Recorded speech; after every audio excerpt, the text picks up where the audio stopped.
Salam alaikum, j'espère que vous allez bien. Voici donc la capsule, le Saint Graal, le Saint Calice, suite et fin. Alors, nous sommes à l'année 333 après Jésus-Christ, après sa disparition, après la disparition de Jésus, paix sur lui. Donc Pierre, l'apôtre Pierre, ramène, donc d'après les écrits, les dires, ramène donc le Saint Calice, la coupe dans laquelle Jésus a bu, dans laquelle il a bu. Je ne vais pas dire du vin parce que je ne sais pas si c'était du vin ou autre chose, mais dans laquelle il aurait bu. Et, donc l'apôtre Pierre aurait ramené cette coupe à Rome pour la laisser la papoter. Voilà. Qui après, vous savez l'histoire, a ramené cette coupe en Espagne, soi-disant. Et qui a fait un peu le tour entre la France, l'Espagne, etc. Et cette coupe, donc appelée Saint Calice, est portée disparue.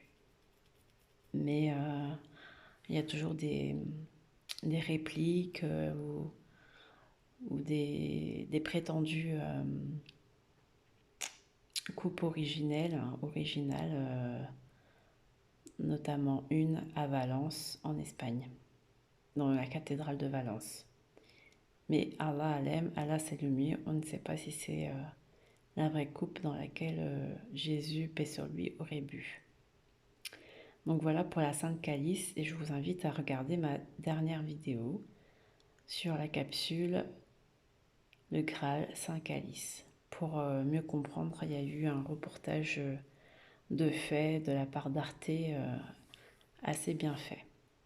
Voilà, donc maintenant les années passent et on arrive à l'année 570 après Jésus-Christ. Donc 500 ans, 500, à peu près 540 ans après. Et là, on a des dérives religieuses un peu partout, dans le milieu judaïque et chrétien, dans le milieu chrétien également. Donc, il y a une perte de fermeté dans la foi et ça laisse place donc à l'idolâtrie. Et dans le Moyen-Orient, donc le peuple arabe qui connaît bien Allah, parce qu'il prononce son nom sans problème, a l'habitude donc de faire le pèlerinage à la Kaaba régulièrement, mais les derniers temps ont laissé place donc à des influences judéo-chrétiennes qui n'étaient pas non plus très à cheval, comme on disait, sur le côté monothéisme de la foi. Et donc on peut s'apercevoir qu'à cette époque donnée, il y avait beaucoup d'idolâtrie et les Arabes donc ramenaient régulièrement de régions environnantes, des régions voisines, des idoles, des statues de part et d'autre issues de civilisations judéo-chrétiennes, entre autres, et animistes. Et donc là, c'est la culture de l'idolâtrie des statues, appelée aussi l'ilithisme ou l'anémisme. Donc c'est le fait d'adorer des statues, des pierres précieuses, des pierres, enfin voilà, toutes sortes de choses. Et on recense, d'après des historiens, plus de 360 idoles adorées, idolâtrées, en plus du Seigneur Allah. Donc c'était vraiment à l'époque l'islam, un brouhaha d'idolâtrie. En Occident, on connaissait déjà le christianisme et le royaume, par exemple en France, enfin le royaume de France, tiraillé entre le côté wisigoth et le côté franc. Donc c'est la guerre de pouvoir pour savoir qui se partage tel ou tel territoire. Et, euh, et donc à cette époque, c'est le christianisme, hein, la religion majoritaire, mais c'est toujours un peu dans le brouhaha de magie, de superstition également. Donc voilà. Euh, et puis aussi, ça se divise en plusieurs sectes. Donc il y a, à cette époque-là, c'était un peu le contexte. Alors, du coup, il y a l'année, on appelle l'année de l'éléphant, donc 570 après Jésus-Christ, comme c'est bien noté ici. L'année de l'éléphant, c'est bien stipulé dans la sourate 105, l'événement de l'année de l'éléphant, qui s'appelle donc sourate Al-Fil, ça veut dire sourate l'éléphant. Et ça relate l'événement avec Al-Khalis. On va aller voir ça dans un premier temps. Donc l'islam vient pour raffermir la foi, raffermir les cœurs et donner à l'humanité donc un message pour l'humanité quant à se raffermir sur le message du monothéisme pur, donc sur uniquement Allah l'unique, Dieu l'unique, le Seigneur l'unique, et abattre les idoles. Donc l'adoration des idoles. Ça, c'est vraiment le combat et le retour de l'islam. Je dis un retour parce que je vais vous faire la démonstration après, Inch'Allah. Donc, par la venue du prophète Mohammed sallam à sa naissance, donc environ à l'an 570 après Jésus-Christ, donc la naissance de prophète Mohammed sallam. Donc lui, à ses 40 ans environ, donc il reçoit la révélation coranique et ça va durer pendant 23 ans. Donc c'est le message qui sera porté par le prophète Mohammed sallam par l'intermédiaire de l'ange Gabriel, Djibril, paix sur lui. Donc nous avons ici un miracle euh, qui s'opère pendant 23 ans et bien plus encore parce qu'après le message il sera transmis par les compagnons de manière écrite bien plus tard. Et ici nous avons le premier miracle, enfin premier, c'est le commencement du miracle avec l'avènement de l'islam, notamment par le message très fort de la naissance du prophète Mohammed sallam qui est impacté par cet événement de l'éléphant. Et là, nous allons voir donc dès à présent quel est cet événement miracle. Alors, nous pouvons voir ici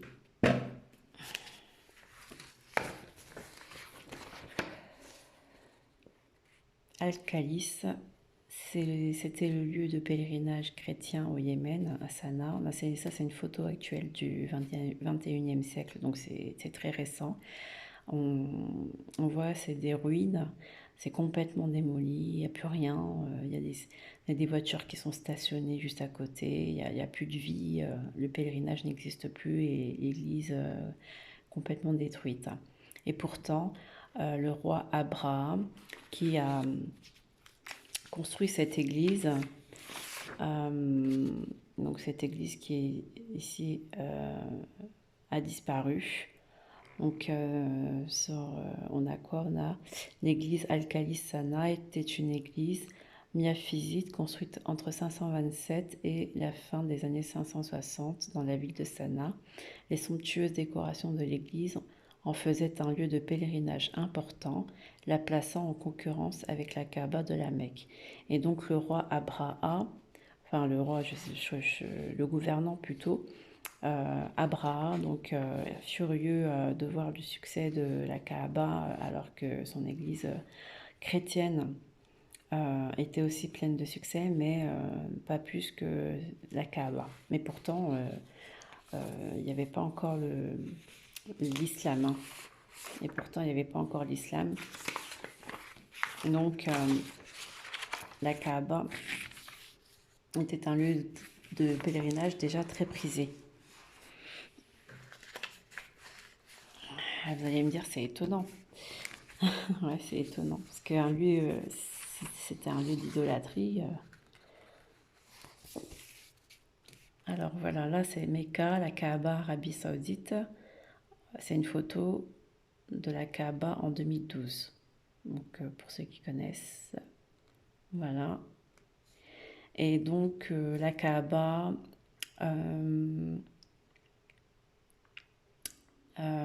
donc a rendu furieux le gouvernant Abraha.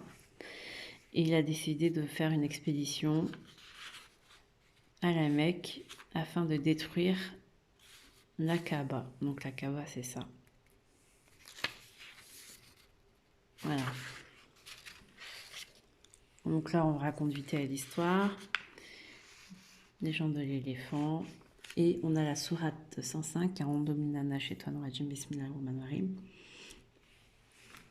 N'as-tu pas vu comment ton Seigneur a agi envers les gens de l'éléphant? N'a-t-il pas rendu leur ruse complètement vaine et envoyé sur eux des oiseaux par volée, qui leur lançaient des pierres d'argile, et il les a rendus semblables à une paille mâchée. Donc, il a envoyé son éléphant, une troupe immense, redoutable, et pourtant, il n'a pas réussi. C'était un échec. Et on voit ici que ce ne sont pas les gens ce ne sont pas les Arabes qui se sont occupés du gouvernant Abraha, mais ce sont tout simplement des oiseaux redoutables qui avaient dans leur bec des pierres d'argile. Et ces pierres d'argile étaient vraiment puissantes parce qu'elles ont pu détruire les ennemis de la Kaaba. Donc ces ennemis ont même attrapé la vérole. Voilà. Alors si on regarde ici l'histoire, ils nous disent complètement ici, donc c'est tiré du site lemuslimpost.com. Donc sourate Al-Fil, la révélation, contexte. Donc c'est la sourate 105 du Coran. Elle ne comporte que 5 versets. Et cette sourate a été révélée pour persuader la tribu de Quraysh de rejoindre l'islam. Donc en fait, c'est ce miracle qui a opéré lors de cette bataille. Eh bien, c'est un miracle qui a éveillé dans le cœur des Arabes, donc des Quraysh de cette époque, c'est une préparation mentale, tout simplement, une préparation spirituelle adressée à l'ensemble des Arabes de la région pour faire comprendre donc petit à petit l'arrivée de l'islam à travers la naissance du prophète Mohammed sallallahu alayhi wa sallam. Voilà, donc pour expliquer la bataille, Inch'Allah. Donc l'histoire de la sourate Al-Fil, révélée juste après sourate Al-Kafirun, sourate Al-Fil, occupe la 19e place dans l'ordre chronologique des révélations. De par son contexte historique, cette sourate a été entièrement révélée au début de la période mécoise. Sourate Al-Fil fut révélée au prophète sallallahu alayhi wa sallam afin de donner une preuve concrète et solide à la tribu de Quraysh sur la véridicité de l'islam, en faisant un retour sur l'histoire de l'année de naissance du prophète sallallahu alayhi wa sallam. Cette sourate vient interpeller toute la tribu de Quraysh.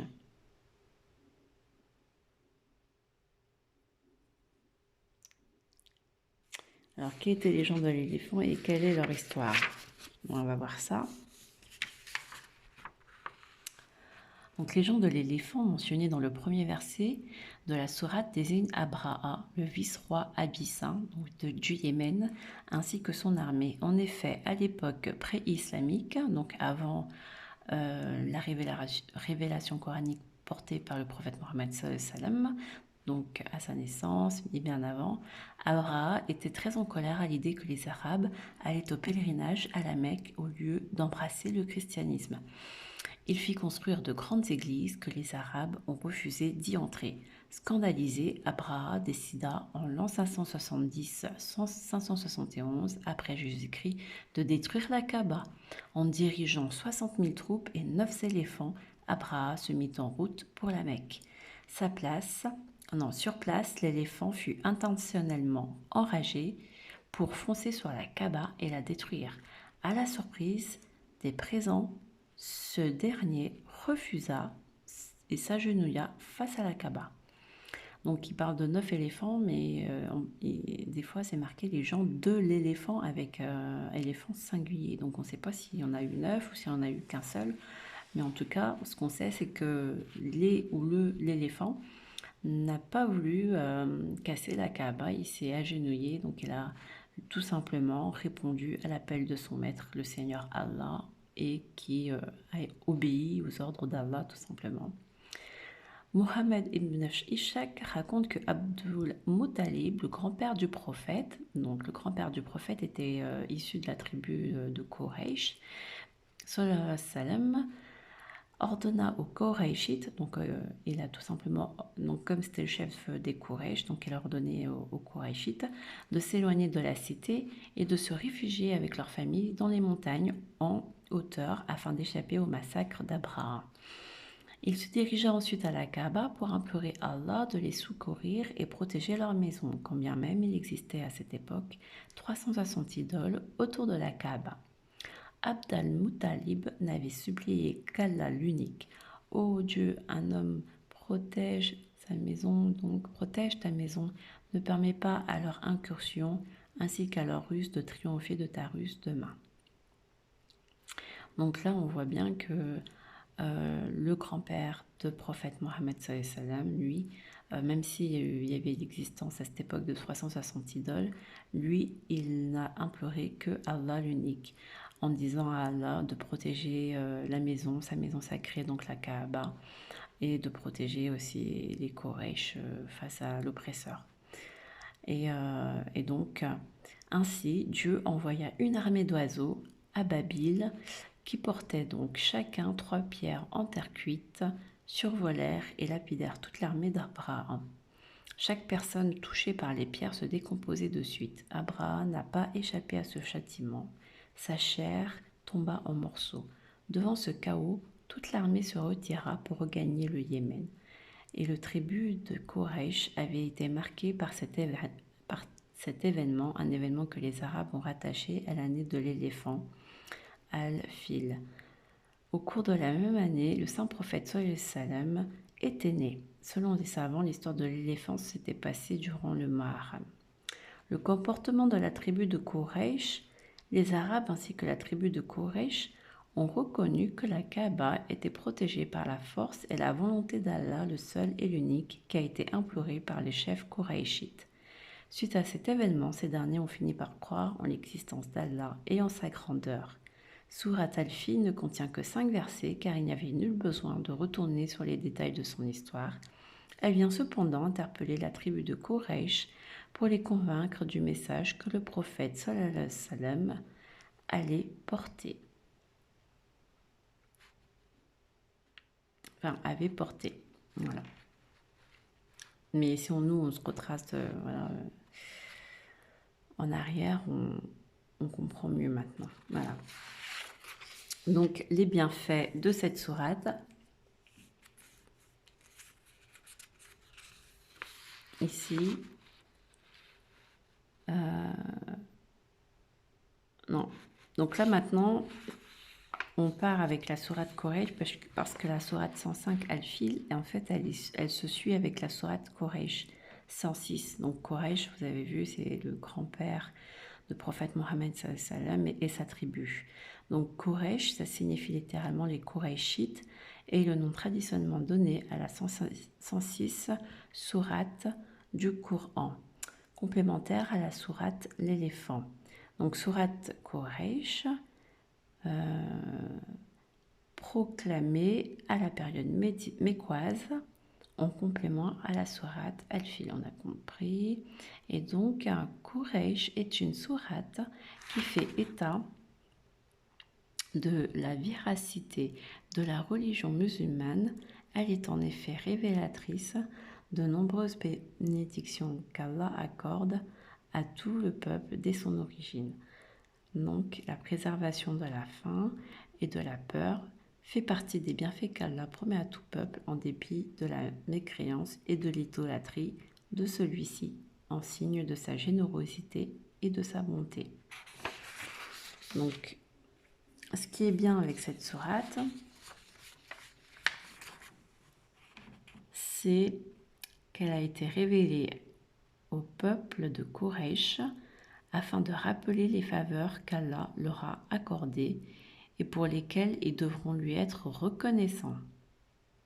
En effet, chaque sourate constituant le Saint-Coran a été proclamée dans un contexte précis et spécifique relatif à chacune. Donc, le principal but de cette révélation de la sourate Quraysh est d'inciter les Qurayshites à remercier Allah qui les a guidés et protégés tout au long des saisons pendant leurs voyages commerciaux. Donc, bien qu'elle soit concise et brève, cette sourate évoque une composante très importante de l'islam, souvent négligée par plusieurs. Il s'agit en effet du sentiment de gratitude et de reconnaissance éprouvé à l'égard de la bénédiction et la générosité du bon Dieu. S'habituant à la miséricorde d'Allah, certaines personnes font preuve de méconnaissance et d'ingratitude. Donc ça, c'est un rappel à la tribu de Quraysh, afin qu'ils comprennent et qu'ils retiennent bien qu'ils sont là pour servir Allah et vénérer Allah l'unique. Donc les nombreux bienfaits de cette sourate, elle est reconnue donc pour ses bienfaits curatifs, notamment celui de préserver les aliments. Voilà, les préserver de toute nuisance concernant les aliments. Voilà. Donc ensuite, on attaque la sourate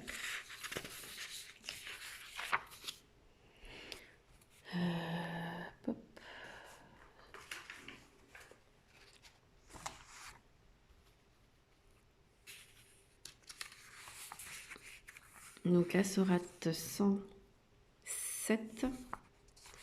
Donc ici, on a une coupe de fruits, vous voyez. L'ustensile, c'est la coupe qui est là, dans laquelle reposent donc les aliments. Donc on parlait d'aliments tout à l'heure avec avec la tribu Quraysh et donc avec la sourate Quraysh, la sourate 106. Vous pouvez donc préserver de toute nuisance vos aliments. Donc c'est conservation, une protection sur vos aliments. Et là on voit donc une coupe, ustensile avec les fruits. On peut mettre des fruits, tout le miel, du lait, voilà. Donc ça c'est une coupe. Avec, donc la coupe c'est l'ustensile. L'ustensile c'est quoi? Définition d'ustensile. Donc ustensile, ensemble d'objets servant à l'usage domestique. Donc également, ça sert à désigner également les objets servant à l'exercice d'un métier. Donc en cuisine par exemple. Donc objets servant aux usages domestiques et principalement en cuisine. Par exemple, je vis dans sa hutte une théière en étain, un plat en cuivre et plusieurs autres ustensiles du même métal. Voilà. C'est ça une ustensile. Vous pouvez avoir des dessins ici de ustensiles de cuisine. Voilà. Puis là, vous avez des ustensiles, d'outils pour faire une maison, des choses comme ça.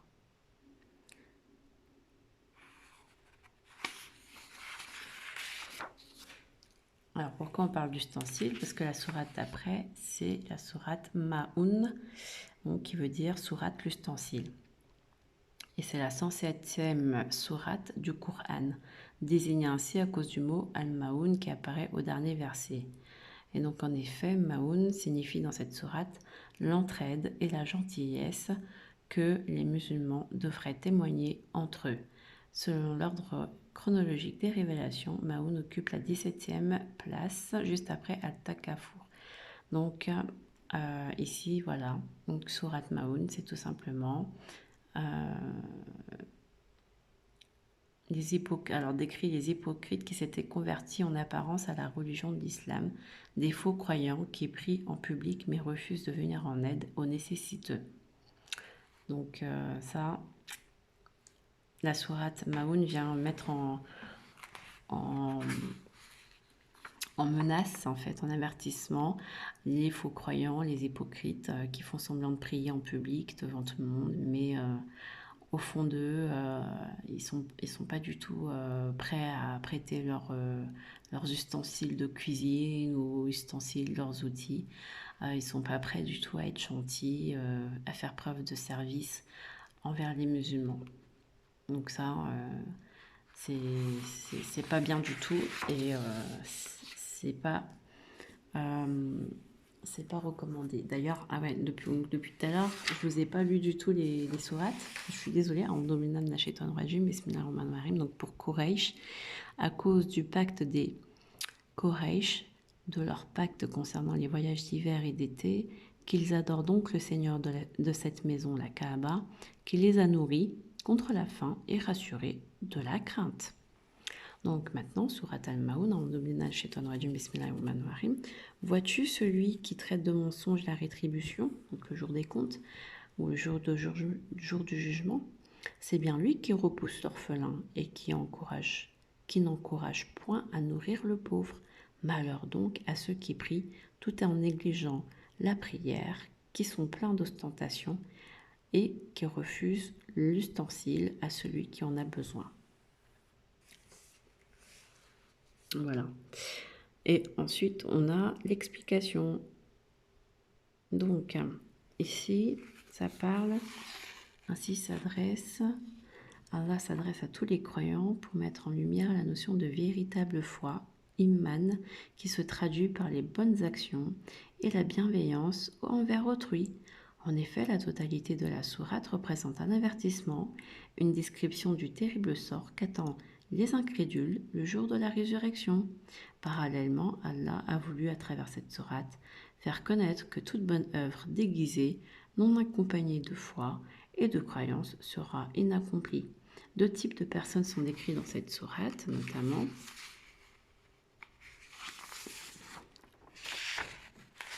donc, il y a les mécréants qui renient Allah, qui ne croient pas au jour du jugement. Eux, ils ignorent et méprisent l'orphelin, ils ne font pas de charité, ils sont ainsi méprisés et à leur tour par leur Seigneur de l'univers. Il y a les autres, les hypocrites, qui font semblant de pratiquer l'islam sans révérence et non pas pour Allah, mais seulement pour leur ego, à travers des actes de prière ou des actes de pratiques islamiques ou chrétiens ou judaïques. Bien entendu, il ne faut pas voir le Coran juste pour les musulmans.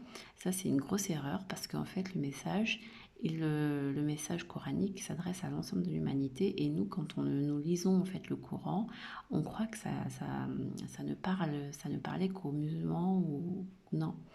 Il faut aussi voir les versets du Coran comme une critique aussi envers, par exemple, les chrétiens de l'époque et les chrétiens de maintenant, ou envers les juifs de l'époque ou les juifs de maintenant, tout comme les musulmans de l'époque et les musulmans de maintenant. Et de tout le monde, en fait, une critique sur les croyances de chacun. Il n'y a pas... c'est pour ça que Allah ne détaille pas dans le Coran spécifiquement à qui il s'adresse, parce que ça s'apparente à tous. D'ailleurs, nous avons vu tout à l'heure dans notre schéma ici, si on reprend là, le christianisme et aussi, voilà, ici, il y a de la magie, de la superstition et pourtant ils sont chrétiens et voilà, donc ça n'empêche pas quoi.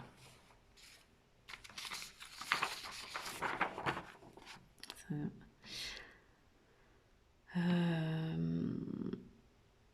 donc, ce qu'on a tous les croyants de mettre en lumière, donc ça c'est bon. Ensuite, nous avons la sourate 108, explication et mérite. Alors celle-ci j'aime beaucoup aussi. C'est Al-Kawthar, donc ça veut dire ou l'abondance. C'est la 108e sourate, on va la lire tout simplement. Bismillahirrahmanirrahim. Nous t'avons certes accordé l'abondance, accomplis la prière pour ton Seigneur et sacrifie. Celui qui te hait sera certes sans postérité. Donc il parle le prophète Mohammed sallallahu alayhi wa sallam, celui qui te hait donc sera sans postérité. Comment cette sourate a été proclamée pendant la période mécoise, peu avant l'Isra, donc peu avant la sourate 17 et 70. Donc cette sourate a été nommée à cause du mot Al-Kawthar qui se trouve dans le premier verset. Que signifie Al-Kawthar?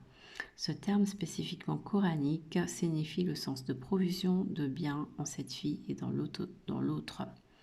La tradition le présente aussi comme un nom propre d'un fleuve au paradis accordé au prophète de l'islam, Mohammed sallallahu alayhi wa sallam. Il existe une controverse parmi les savants de l'exégèse coranique sur ce que l'on entend par Al-Kawthar. Selon Ibn Abbas, Aïcha et Abdallah, Ummar, ce terme se réfère à une rivière ou un ruisseau dans le ciel. Il pourrait aussi signifier grand bien, la prophétie, le livre céleste, le Coran, le grand nombre de compagnons, de disciples ou de descendances donnés par Dieu au prophète Mohammed sallallahu alayhi wa sallam. Donc dans certains hadiths, Al-Kawthar se réfère à l'intercession au shafaat du prophète Mohammed sallallahu alayhi wa sallam pour son peuple. Ah, l'intercession, Al-Kawthar, waouh. Donc ça, on en a déjà discuté ensemble. Selon d'autres hadiths, il se réfère au bassin de Kawthar qui déborde de biens et de richesses. C'est très très très important d'entendre ça. C'est très très très important et c'est un rapport avec la Sainte Calice. Eh oui, bravo, l'abondance. Donc l'histoire de Al-Kawthar, je ne sais pas si vous êtes encore resté jusqu'à là, parce que ça fait déjà 32e minute. J'espère que vous êtes restés. Donc voilà, qu'est-ce qu'il nous dit sur cette sourate? Donc placée au 15e rang dans l'ordre de la révélation, la sourate Al-Kawthar fut son apparition quand le prophète Mohammed sallallahu alayhi wa sallam et sa femme Khadija venaient de perdre leur fils Abdullah. Les ennemis de l'islam se gaussèrent de Mohammed sallallahu alayhi wa sallam qui n'avait pas de descendance masculine.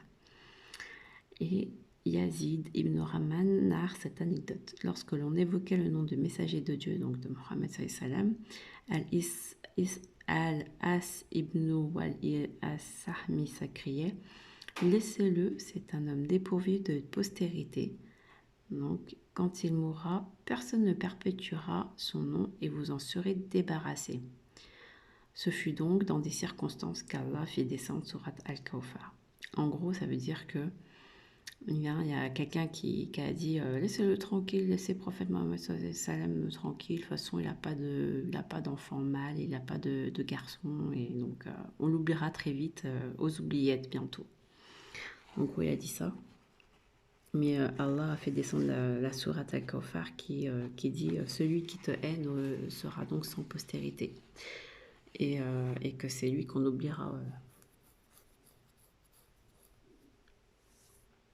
Et c'est là qu'il a accordé la sourate en disant même si tu as l'abondance, prophète Mohammed sallallahu alayhi wa sallam, c'est toi qui as l'abondance, donc voilà, rassure-toi. Donc ici, au niveau des bienfaits de cette sourate, donc cette sourate, elle apaise les peines, les douleurs, les afflictions, la souffrance physique, de même que si vous la récitez avant de vous endormir, vous êtes sous la protection d'Allah jusqu'au matin. Et si vous la récitez la nuit, vous serez à l'abri du mal, de la provocation de Satan. Il en va de même pour les enfants si on leur fait porter la sourate sur un papier. Donc cette sourate est reconnue pour ses bienfaits relaxants et facilitant l'accouchement pour les femmes. De même qu'elle préserve votre monture et elle soigne la plaie. Et également, si vous la mettez sur le mur de votre maison, elle fait partir les bêtes nuisibles. Donc elle est vraiment, c'est une sourate qui détend, qui repose et qui accorde beaucoup de bienfaits. Voilà. Donc maintenant, on va reprendre ici. Donc on arrive à 711 après Jésus-Christ, donc ici 711 après Jésus-Christ, et je vous avais, pour ceux qui ont regardé la dernière vidéo, musulmans à la conquête du Saint-Calice, comme quoi il y aurait les musulmans seraient partis donc en Espagne, oui, ils sont vraiment partis en Espagne pour à la conquête, et ils auraient été à la recherche de la Saint-Calice. Bon, cette version, j'y crois pas trop, parce que quand on a le Coran, la Saint-Calice, c'est tout simplement le Coran en fait. Le Coran, le Coran et puis la tradition du prophète, la Sunna, donc les deux réunis, c'est ça le Saint-Calice en fait. Le 713 après Jésus-Christ, donc il y a l'année de conquête musulmane en Espagne, et 733 après Jésus-Christ, il y a la bataille de Poitiers. Et d'ailleurs, sur cette bataille de Poitiers, il y a eu des révélations qui disent que maintenant on s'en approche davantage au niveau de la vérité, qu'il n'y a pas eu de bataille, de victoire écrasante, comme on l'aurait raconté, de Charles Martel contre l'armée islamique, mais tout simplement qu'il y a eu un désistement des deux côtés et qu'il n'y a pas eu de bataille et c'est tout. Point barre. Voilà. Donc voilà, on fait lumière et vérité surtout quoi maintenant, donc c'est très bien, c'est très très bien. Donc tous les bobards et tout l'imaginaire sur la bataille de Poitiers, comme quoi l'armée islamique a perdu, a eu une défaite écrasante, etc., etc., et qu'il y a eu beaucoup de morts, et qu'ils ont fait du mal aux gens et tout, et bien tout ça, ça reste encore de l'imaginaire, hein. Et pas un peu de mensonge quand même, il faut dire, hein. Donc on arrive à 1180, l'œuvre littéraire ici en Occident, donc en France, l'œuvre à Troyes, à la ville de Troyes, donc en 1180 par Chrétien de Troyes, l'œuvre littéraire Conte du Graal ou Perceval. Et au XIIIe siècle, donc la continuité de cette œuvre littéraire avec Raymond Boron qui continue et qui, en fait, de par son œuvre littéraire, va associer le Graal à la Sainte Calice. Donc ça, je vous invite encore à revoir la vidéo précédente sur la capsule, le Graal, le Saint Graal, la Sainte Calice pour comprendre davantage ça, parce que je ne vais pas réitérer. Donc ici, on est à 1180, on a l'objet légendaire du Graal qui apparaît pour la première fois à la fin du XIIe siècle au Moyen-Âge dans le roman Perceval ou le Conte du Graal de Chrétien de Troyes, comme avatar du chaudron d'immortalité du Dagda, talisman de mythologie celtique. Ce Graal, qui produit une nourriture miraculeuse qui se renouvelle chaque jour, se présente comme un souvenir des vases et récipient d'abondance au contenu inépuisable, fournisseur de mets, de boissons dont la mythologie celtique et des légendes d'autres cultures indo-européennes font souvent mention. Le motif de la corne d'abondance, par exemple, dans la mythologie grecque, sa conservation chez le roi et son exhibition dans la fête assurent à la société la reconduction des richesses d'année en année. Donc là, ici, j'ai regardé pour vous ce que c'est que la corne d'abondance. Donc, vous voyez, tout se recoupe. Et bon, ils n'ont pas voulu marquer... donc ici, ils ont mis civilisation celtique, mythes, légendes, d'autres cultures indo-européennes. Et ils n'ont pas parlé du Coran. Et on est en 1180. Et le Coran, on a vu ici qu'il était la révélation de miracle, révélation coranique. Donc c'était... Ah, j'ai plus de batterie.